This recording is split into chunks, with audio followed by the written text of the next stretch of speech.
Hey everybody.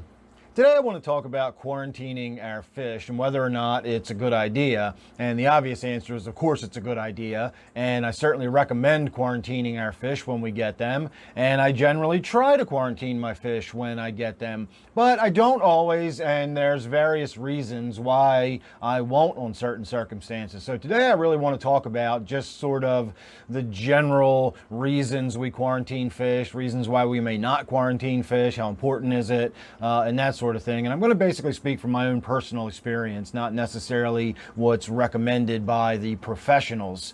So in my case, I generally try to quarantine fish. As I said, I have one tank that's set up permanently as a quarantine tank. I have another tank that's kind of used as a quarantine tank if I need to, and it's always available if I need to just set it up and get it going. So why then do I not quarantine some fish?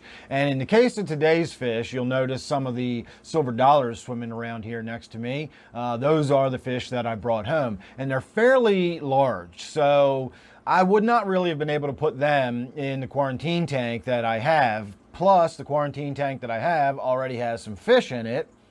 And lastly, these fish were rescue fish that came from a store. They not only came from somebody's home aquarium, which of course is no guarantee that they were disease-free or anything, but these were people's pets and they hadn't been having any problems with them. They simply had to get rid of them because they weren't able to keep them anymore. So it wasn't like these were sick fish that were being donated or anything like that. So I knew the origin of the fish. I knew they had been in the fish store under observation for nearly a week, and were showing no signs of illness. They were showing no signs of ick or any kind of fungal infections or anything like that, and they looked fine. And so I decided it was worth just taking the chance on bringing them home as rescue fish and putting them right in my tank.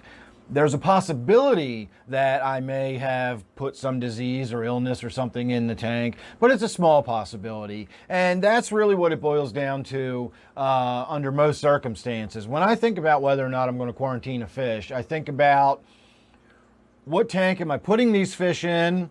How big is it? What other fish are in there? How difficult would it be to catch these fish and get them back out of it if I later notice that something's wrong with them and I did need to medicate them? If it's a large tank you're putting them in, say one of my 125 gallon tanks, like this one for example, if something were to happen and now I need to medicate, that's a lot of medication. When you medicate by the gallon, it's always a better idea to take some time to quarantine the fish in a small tank, and that way they're not only are they isolated, but it costs a lot less money if you do have to medicate them. So that's something to consider. If I'm bringing some fish home and I'm putting them in a 10 gallon tank or a 20 gallon tank versus a 120 gallon tank, that plays a factor.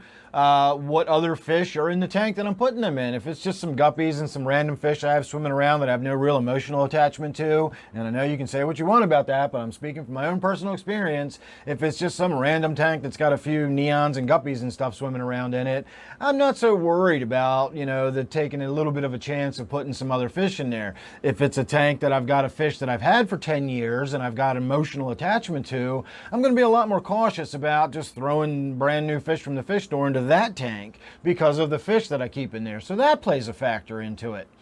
I also think about probabilities. Now, I'm not going to pretend I could get into even begin to do the actual mathematics and get into the, working out the probabilities, but not everything has equal levels of dangers. It does fall within the realm of possibility that the engine could tear off of a 747 while it's flying overhead and a jet engine could come crashing through my house today. It happens. I've read stories about that kind of stuff happening before. So that is a possibility. But what is the probability of that happening? And the probability of that happening, I'm going to guess, is very, very low.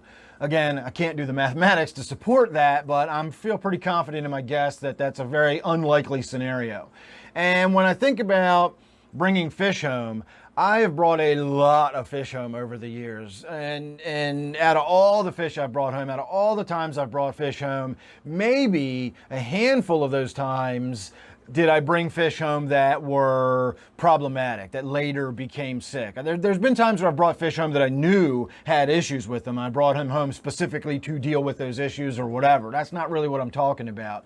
I mean, just you go to the fish store, you bring home some nice fish to put in your tank, and then a week later you suddenly realize they've got white spots all over them, or they've got, this white fungus forming around their mouth or something, and you should have had them in quarantine. That's the kind of scenario I'm talking about. And that has only happened to me a handful of times over the years, and on some of those occasions the fish actually were in quarantine, so it's not like they even had an impact on other fish.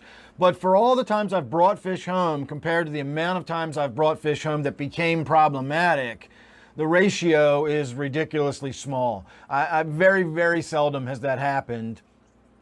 And when it happens, I've never brought home any of these horror stories that you hear. You can go on YouTube and find all kinds of stories that warn you about quarantining your fish because you could put this disease in your tank that will just wipe out everything in the tank. And again, a 747 engine could come crashing through my ceiling today. I don't know that that's not going to happen, but it's probably not going to happen. And in my experience, I've never brought home anything that has destroyed one of my tanks or wiped out my fish population. I did once have an outbreak. I know somebody's going to point out that I had an outbreak of columnaris in this very tank because I brought fish home from the stream. But that had more to do with the conditions in the tank and injuries and stress. And columnaris is something that's already in your fish tank, so you're not really bringing it home. And so that's not even that's comparing apples to oranges. I'm talking about bringing fish home from the fish store that you later find out had some disease or parasite or problem, and now you've infected your whole tank. And, I've done that. I've brought fish home that have infected my whole tank. But it infected my whole tank with ick. Who cares? You treat it for ick and you're done treating it for ick and the ick goes away. Ick is really nothing more than a nuisance, provided you catch it in time. Again, it's a little more costly to treat it in a large tank versus a small tank, but at all the times I've brought fish home, very few times have I ever brought fish home that were problematic. And out of all the times that they were problematic, it was never anything more serious than a fin rot or a fungal infection or ick or something like that. That's generally not going to be much of a threat to anybody in the tank, with the exception of ick. Ick will spread, and if left alone, if you ignore it, it will eventually kill everything in your tank. But that's not the kind of thing I'm talking about. I'm talking about the kind of horror story that I'm sure you know what I'm talking about. Everybody's heard, I brought something home and all my fish died, and I've never experienced that. I've never had any reason to fear that.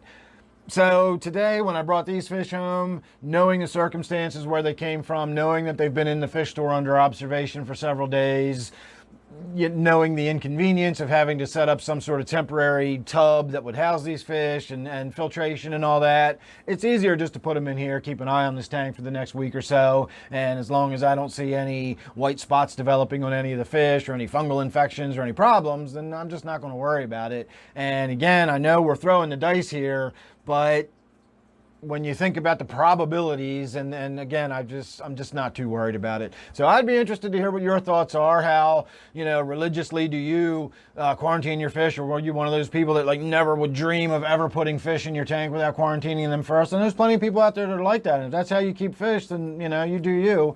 I don't worry about it that much. And I've talked to a million people over the years that don't ever quarantine their fish at all and just don't bother with it. And most of them have told me the same thing. Never really had any problems. Ick once in a while, but other than that, never really had any problems. So again, if you've had a horror story, please, by all means, if you can tell me genuinely some horror story of I put something in my tank that wiped everything out, let me know. I would love to hear it. So I got more than just this anecdotal stuff to go on. So make sure you're subscribed. Don't forget, I do have memberships available now. I do accept super thanks. I always appreciate that. That goes a long way to helping me out with all the videos I shoot and experiments I do. So on and so forth. So again, all my super thanks are always appreciated. So thanks for that. Make sure you're subscribed, and I'll see you real soon in the next one.